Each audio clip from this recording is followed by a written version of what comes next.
что? Паша, ты ронял мыло в бане? Ні. Я, бля, раз уронил мыло в бане, мне, бля, негр засандалил такой палец жирный нахрен в жопу.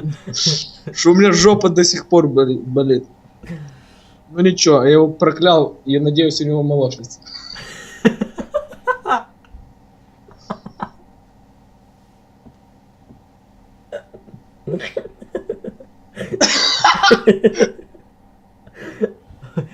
Ой, Краник капал у него. Какую-то мелодию знакомую, да, чуть-чуть. Типа солдат. Краник капал у него. На-на-на-на-на-на. И здравствуйте, войска молочница. О, знаешь, что раз было в армии? Я снимал. Как мы попустили прапора. Ну да.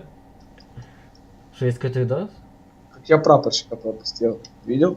Ні. Бля, ну, дал ему берцом по голове, бля. У него шишка вылезла в нас. Та-та-та-та. А ты я песню придумал. А? Я песню придумал. Bitch, это motherfucker, я песню придумал. Big, big, bold. Nigga, dick, bold. Gold, golden dick. О, это офигенный ник. Get back, motherfucker. Страшний припадок? Ты капец, это магнитные бури или соседи по трубам стучат, или меня соски луком намазали.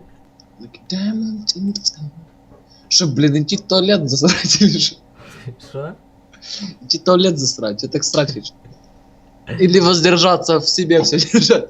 Но мама сказала, чтобы я все не держал, бля.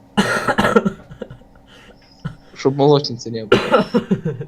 Или геморроя. О, какой геморрой? Гонорейки, бля. Да ты гонишь, пошел.